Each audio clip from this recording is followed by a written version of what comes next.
Hello everyone and welcome to another edition here of Cookies Enabled. And today, as you can tell, Andrew is not with me in the live section of the show, but we did film an earlier section and just a couple hours ago, so we are going to roll that footage now, and that's a good chunk of the show, but I will be right back and behind the scenes to comment along in case you guys drop a line below. Otherwise, I'll be right back and I'll see you guys in a minute or two. Hello everyone, welcome. We are here earlier in the day with Andrew, of course, who actually worked earlier today, but this is just going to be easier for us to break it up today, and we got a lot going on. It's a busy day. But it's been a good week for me. I think it was, I had a decent weekend. I got to try Randonautica, which I will probably do an episode on, because it was not... Oh, I've heard of that. And my niece tried that once. Didn't get a lot of success up here, but I also didn't. It's an interesting concept. It just kept bringing me to people's houses. So, well, I'll discuss that. Yeah, it really was. It was useless. It was not like geocaching like I was expecting. I didn't find any bodies in suitcases or nothing. So, yeah, I'll definitely talk about that. But anyway, so yeah, my week was good. How was your week, Andrew? Did you have a good weekend and everything? It was a good week. I know we talked before that. We celebrated Andy's birthday. Yes, happy birthday. That was a wonderful time. Oh. So, we had Easter with my parents. My dad's doing well. We've got some dates on his surgery. Cool. Awesome. And everything. So, a lot of the stress has been taken off my family, I think, or at least the beginning bits of the stress. The downhill flow. It was a whirlwind of that week, and I think we're all just happy to have it over. Right. But no, it's been a good week. It was really nice up here. I think same for you down there. We had a good one. But then Michigan obviously says, surprise, you get 4 more days of winter. Yes, here's a snowball. A few days ago, I walked past the window in the morning after a 60-something degree day, and I saw snow, and all I could think of was, what the shit is this? Now, we were lucky. We did not get any snow, but it felt like it was going to snow at any moment. It rained and rained and rained. It's just now starting to clear up and get sunny out, but it's still like 40 degrees. It looks nice, but it is not. It's going to warm back up for us. I can't wait. Oh, my gosh. I'm so excited. That's what it is up here. It's about 40, but it's sunny. It's not windy. It's enough that I can be outside filming right now. Right. Like I'll probably walk to the store later, So, And we've got a week of warmer temperatures, so we're finally getting into the warmer months. I'm excited. I got to buy my Claritin because pollen's going to be attacking us this week, and I'm already sounding stuffy. I don't know if you guys can hear me. I'm sure you can with my amazing microphone, so yeah. Trust me, we are feeling it up here. Yep. It's springtime, everybody. Anyway, we got some space news. Not a ton, but we got some good stuff and some cool stuff. We kind of talked about a little bit of this stuff last week, but this is like the follow-up to what we were talking about last week. So, yeah. Oh, yes. As always. Well, let's jump right in. We already talked about the Axiom 1 mission from SpaceX. They just returned from the space station to Earth just a day or two ago. So successful mission all throughout. They landed safely. Yeah, it was a great mission. I mean, it was only like, a week? It wasn't like it was super crazy long or nothing. So they were up there for 10 days. So a little over a week and a half. 11 days, actually. They had to delay their return. Oh, really? Due to weather conditions. Oh, you know what? That makes sense. There were some high winds. There were some high winds near the landing zone. And you have to be careful because despite everything else that SpaceX has done, their Crew Dragon capsule still has to land using drogue parachutes. Which is what I'm showing you guys here. And if the winds are really high, that does not work out very well. Yeah, if it's really windy, I can only imagine how bad that would be. Woo! You don't want to be blown, 30, 40 miles off base and then sit there in the capsule while the boats have to come and chase you down. Yep. And with the high winds, that can also be dangerous. Oh my God, you don't want those drogue chutes to get tangled. If they do, that's not bad. That's not good news for the astronauts, obviously. Yeah, a little bit of a problem there. But we had a successful landing of the Axiom mission, and that was just in time for the launch of the fourth crewed mission to the space station from SpaceX, and that went just as really well. They launched early this morning, I think around 3 a.m. Eastern time, 3:30, somewhere around there. I watched, before I went to bed, I watched the first little bits of them getting ready. There's always that iconic shot of the astronauts stepping out to the launch pad, kind of leaning back and looking up at the rocket they're about to ride into space. And it's always fun to watch them, because those spacesuits are not designed for that much flexibility. No. You can't really crane your head up. So you got to bend your whole body. They kind of lean back. They back and look. But the look of just excitement and awe in these astronauts' faces when they're looking up at this rocket is always just, gets the juices flowing. Oh, yeah. So cool. Love that. But successful launch. They are now in orbit, and they're catching up to the space station. And I believe it should be probably later today, won't it? This evening that they will dock. They said it's about about 16 hours. So that makes sense. Yeah, we'll see that this evening. Cool. But they're all set. We've got another Starlink mission coming up soon, and in June, I believe, June or July, I'll have to double check, but we're getting prepared for Crew 5. So the next. Oh, right. Yes, I'm excited. And NASA, given the current political climate, we're not quite sure what's happening, but NASA is deliberating whether or not to allow one of the Russian cosmonauts to join the SpaceX launch. We'll see. Yeah, we'll see how that goes. That's a touchy topic there. I don't know. We'll see. True. The one thing that I've always liked about NASA and the Roscosmos space programs is no matter what the political climate in their countries, they're sort of above politics. Right. It's all about cooperation in scientific discoveries. Sure. So I'm hoping that they will, find some way to make that work. Right. We've been doing that. We've even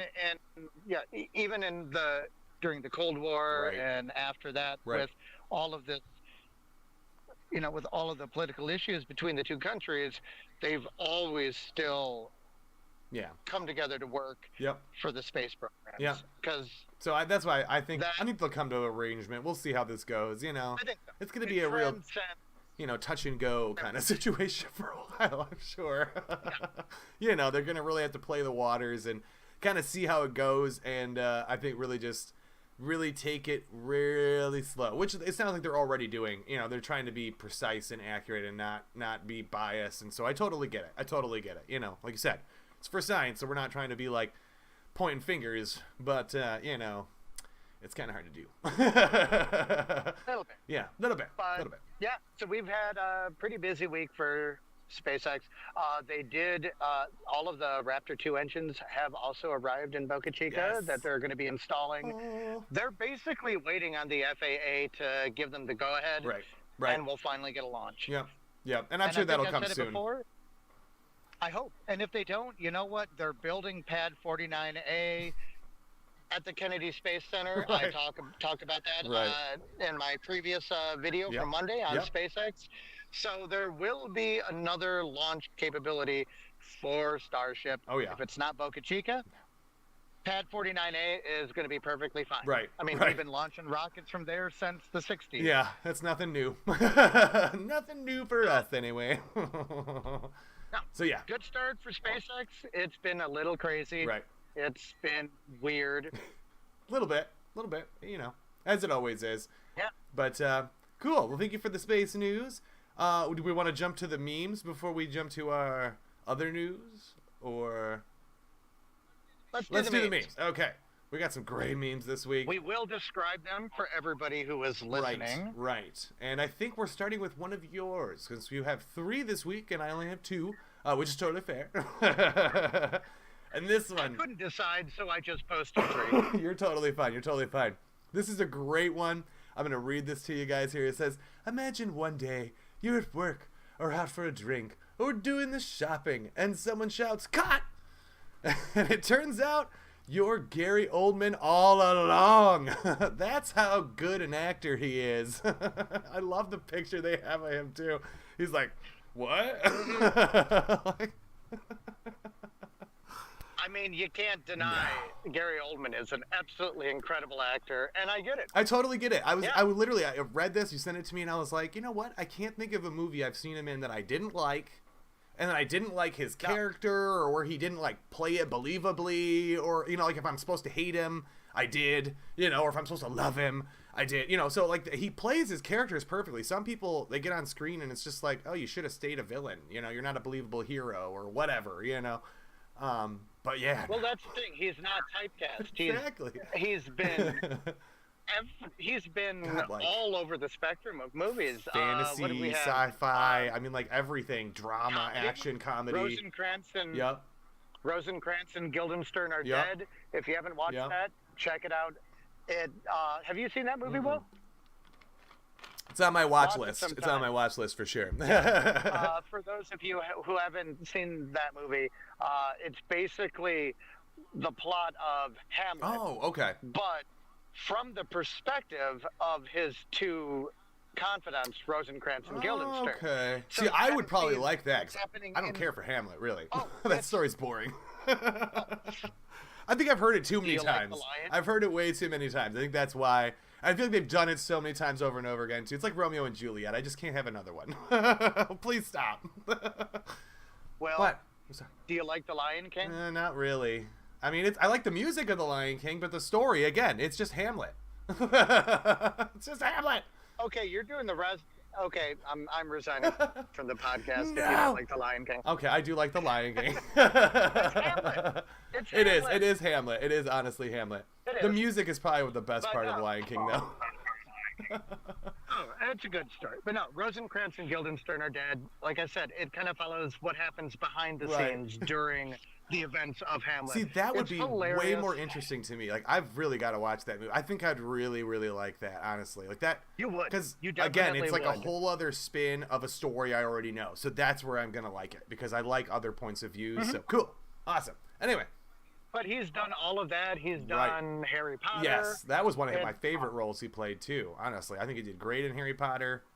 I mean, he fit it perfectly. Crazy, but not. You know, anyway. Exactly. Okay, so my first one here is, this almost gave my coworker an asthma attack. So I hope y'all enjoy it. And at the very bottom, one of the guys comments is, the internet never fails to amaze me. And in the picture, you have what looks like just a regular milk carton, one of those little, like, you know, cardboard ones with the wax coating on it. And somebody has a picture of a cow on it, right? This person has poked holes right where the udder is and is now squeezing the canister of milk. And it's coming right out into the cereal. It is hilarious.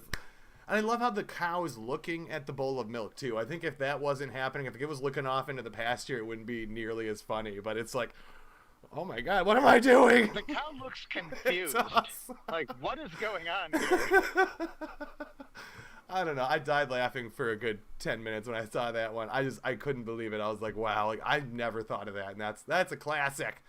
Classic. Okay. Your next one here. Oh my gosh, this is so funny. For all you Star Trekkies, you should know this one. This was for first screen. Yep. Drinking water isn't a human right. And then you see Captain Picard say, "Shut up, Nestle." Oh my God, and I absolutely love it. Anybody in Michigan will definitely get that. We've had a lot of issues with Nestle and stealing our water, their use of water from the Great Lakes. And yeah, they basically said they don't think that that's a human right. No, they've come out several times and publicly stated that they will take as much water as they want, regardless of whatever the state deems acceptable, which is already way too much. They shouldn't be allowed to take half what they're allowed. And not only do they take it, but then they sell it, so it doesn't even stay in the state. It's not like we're pouring it down our own drains. Yeah. You know, it goes elsewhere. So unfortunately, we're not happy about Nestle up here in Michigan. I definitely try not to buy Nestle products, actually. I will do anything it takes to buy nothing but Nestle, or anything but Nestle, I should say. But yeah, I love that they're ripping on Wesley here, too, because everybody thought Wesley was super annoying, which I didn't really find him that Well, bad. you heard that so many times in the show. Picard, shut up, Shut up, Wesley! Poor Wesley. A quick aside that this reminds me of, too. I have plenty of memes, so I'll share others another episode. But this one, it references this, and I have to. Will Wheaton posted on Twitter. Well, I saw it. I don't know if it's real. Okay. I hope it is. But he posted saying something about if one more time, if I hear someone quote, "Shut up, Wesley," to me, I'm gonna snap. And Patrick Stewart retweeted, "Shut up, Will." He retweeted, "Shut up, Will," instead of Wesley. And I haven't verified it. I just saw it scrolling through Facebook, but I hope it's real. So hope that it's real. That is so hilarious. And now, if you guys don't know, Star Trek Next Generation is available to watch on Paramount Plus. All of the entirety of it is there. Please check it out. It's not just them. They have all the Star Trek series on there because that's all made by Paramount. So you can find it all there. And God, that's a great, and I think they're great all series. They're all updated Yes, too. yes, they are. They look good. It was clunky as hell when they first brought them over from Netflix, but I don't know what Netflix format had it in because they pretty much had to redo everything Netflix had done to the data. So it looks much better now, though. It sounds better too. Like the audio quality's gotten way better. So anyway, my next one here for you guys is, where's the TV remote? And then it shows a picture of the remote totally disguised in with the couch. I mean, it's literally a man standing in what looks like wallpaper, like behind him. It's the exact same color and everything. You could only see his eyes cut out, and that's the remote. Like, oh my God, they're calling for me. I love this. We lose our remote every other day. Yes, I mean, I feel like I do the same thing. I always put it down. I know right where it is when I leave, and then I come home, and it's somewhere else entirely. I swear it's the only thing in my house that does not stay in the same spot. I don't know. Why don't we have talking TVs yet? Why can't I just shout at it and tell it what I want? I mean, my Xfinity remote, I guess I can talk into that, but it's not really the same thing. Usually it ends up with my cat sitting Right? So that's how it gets wedged into the couch, too. Okay, now our last one here I think was the best. And it says, when you're about to just absolutely effing destroy a shithead kid who doesn't respect dinos. And for those of you that don't know this scene, it comes straight out of Jurassic Park 1. And this is actually the opening scene to the entire movie. I don't think anything happens before. Oh, no, I'm sorry. This is the second scene because the opening scene is actually them in the wilderness dealing with dinosaurs. So, this is the second scene. And the little kid is such a twerp. He's like making fun. Oh, it's just a giant chicken. And oh my gosh, yes. Yeah. Oh. Well, I love you can see Dr. Sadler in the back smiling like, I know exactly what's about to happen. And then Dr. Grant just looks down, shaking his head like, yep. You done effed up, kid. I seriously love this one. Jurassic Park is seriously all-time one of my favorite movies. Not to diss on the Jurassic World series, but the original is still the best. I mean, you cannot beat the animatronic and the CG that they smushed together to make that look like there were actual dinosaurs running at these people. I mean, they're straight up terrified. And that movie was a geniusly put together. Very believable. And you can watch it on Hulu right now. I put it in my top 3 movies, honestly.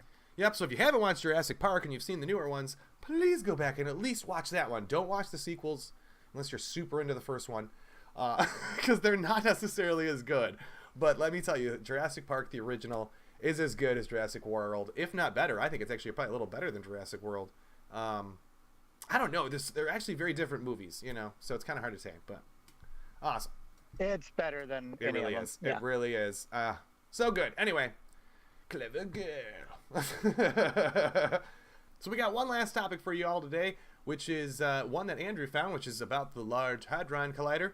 I know we kind of talked about the new particle we discovered last week, but this This is way cooler news. Oh. Oh, definitely. Oh yeah, I love this machine. It's so awesome. Well, they're gearing up this year for a lot of new tests that they want to run to try to, do what they've been doing for the last few decades, really delving into these subatomic particles and experiments from what the universe was like right after the Big Bang. Right. And we're there. They hit a world record of proton acceleration. And that's crazy. Yeah, it is. That is so crazy. I mean, I didn't think they were... I mean, it wasn't a giant oh, God, no. increase. It was like a teeny... They basically went from... Well, they went from, what was it, 6.5 tera electron volts to 6.8. Yeah. That might not seem like a lot, but when you're dealing with protons, that is... Yeah, that can really skew your results. Yeah.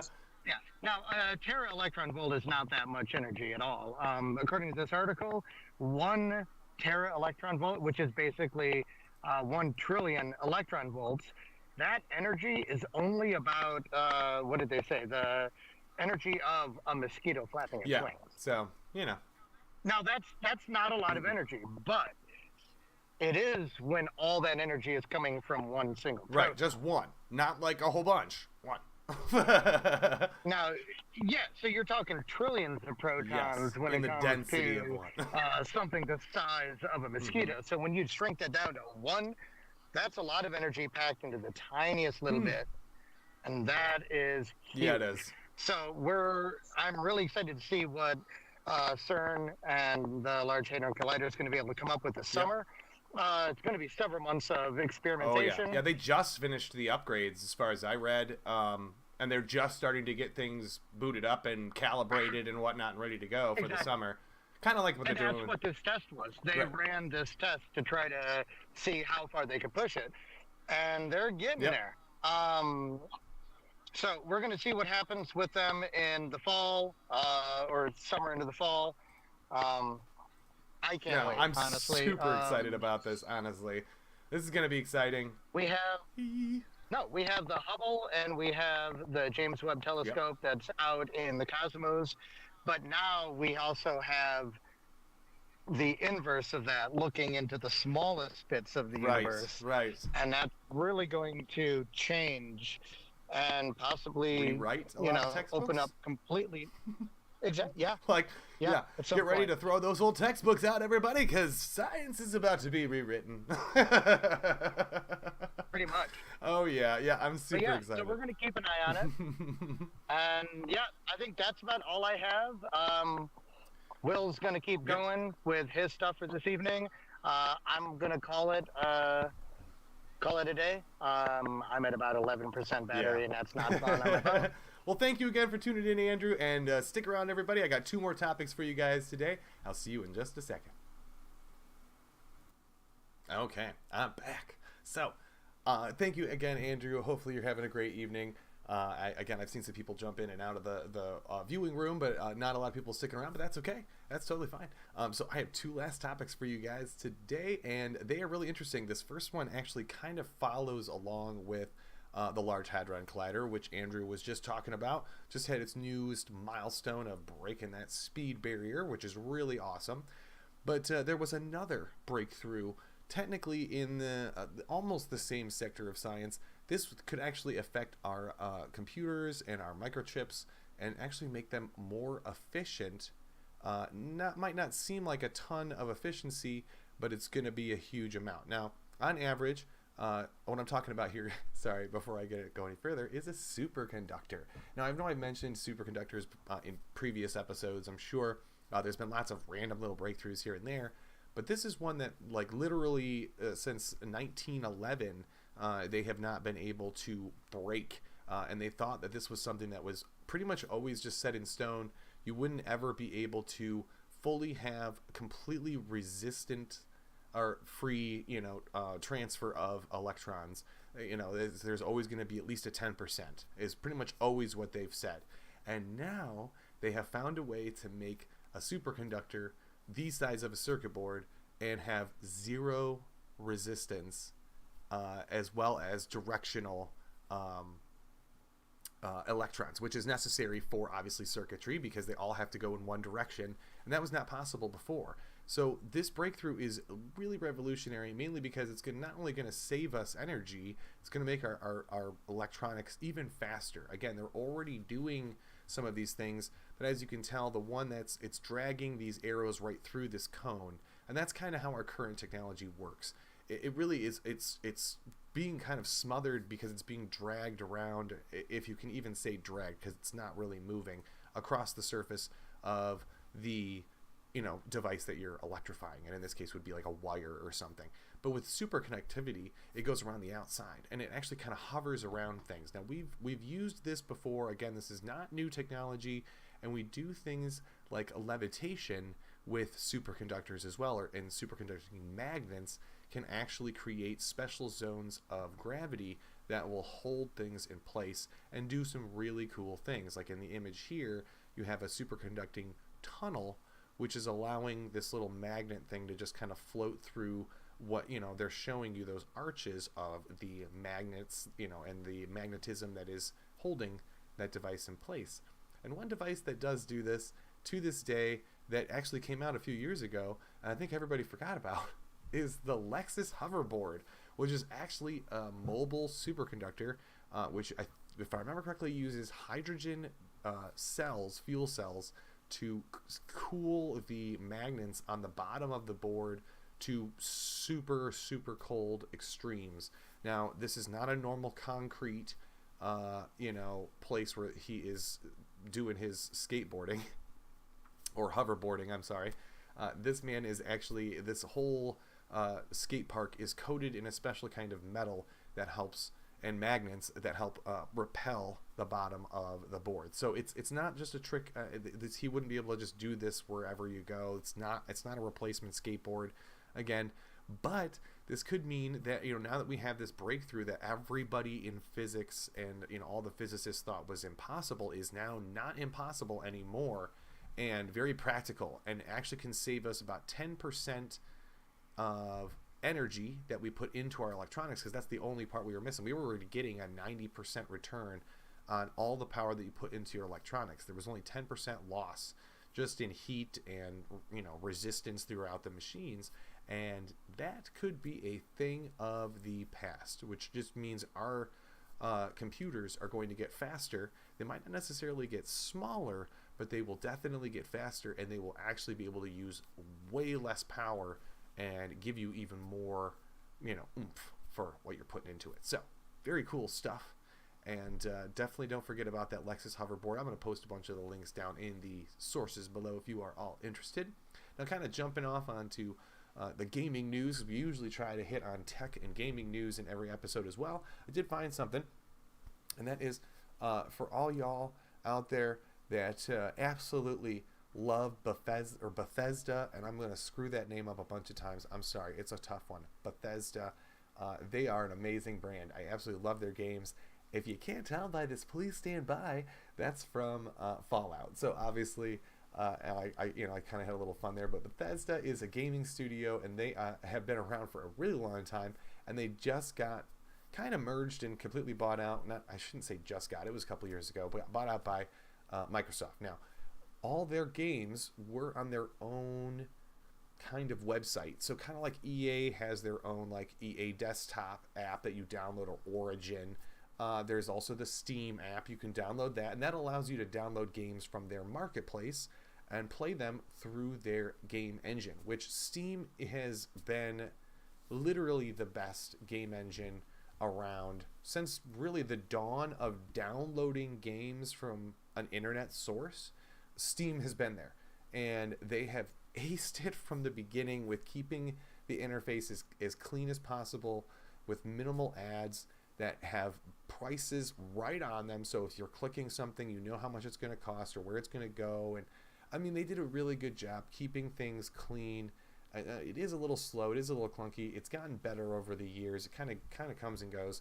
And I think now that the Steam Deck is out, we're going to see more companies pumping their games onto the Steam website for you to play on your computer as well, just because the Steam Deck is a portable gaming system and it's actually taken off. It's doing a good job. So, I mean, I haven't gotten a chance to get my hands on it, but I hear it's a great, fun system. Now, to kick off this merger, Bethesda is literally going to dump all of their games and their entire game library onto the Steam library, which already has like literally thousands of games on it. It's going to get even more. Now, there is a downside to this. If you don't already have a Bethesda account, which I feel like most gamers probably do, if you don't, you will have to get one to sign in to the games that you play, even through Steam. So you'll be signing into Steam to, you know, launch their game, and then you'll have to sign into the Bethesda thing. And this isn't anything new. EA has done this, and a couple other companies as well. This is definitely nothing new or unheard of. So, I mean, there is a couple of benefits as well. There's some old school games coming back, like Daggerfall is going to be in this package as well. I never even got a chance to play this, but this would be really cool.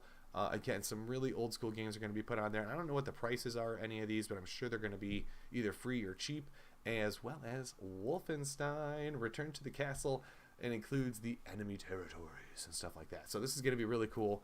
We got a lot of really cool games and stuff coming back.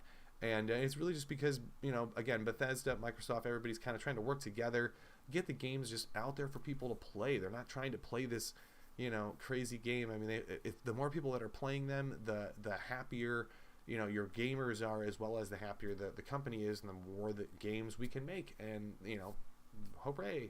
So it's a good thing. I think this is going to be great. And I think everybody should be really happy about it, because the Bethesda, like I said, their game launcher was really... It wasn't very good, and I think the Steam engine will do a better job representing their games and getting them out to way more people, as well as they've got some good competition on the Steam marketplace as well. So again, this is going to be an interesting one, and I really, again, keep an eye out on your Steam account. If you don't have a Steam account, I will put all that in the links below for you guys to download and install. Steam is totally free, so are the accounts. Again, you only have to pay for the games, and there's a bunch of free ones on there too, so check all that out, guys. Anyway, I know I learned something new today. We covered a lot of stuff, and I hope you guys learned something new too. Again, don't forget to like, subscribe, and share. We also come out with a new episode every Monday. That's a main episode. Usually they're about 10 minutes to 20 minutes long at most. And then we do these every Wednesday, obviously. So look out for those, guys. And we will see you all later in the week. Have a great one, and I will see you all next time. Take it easy, everybody.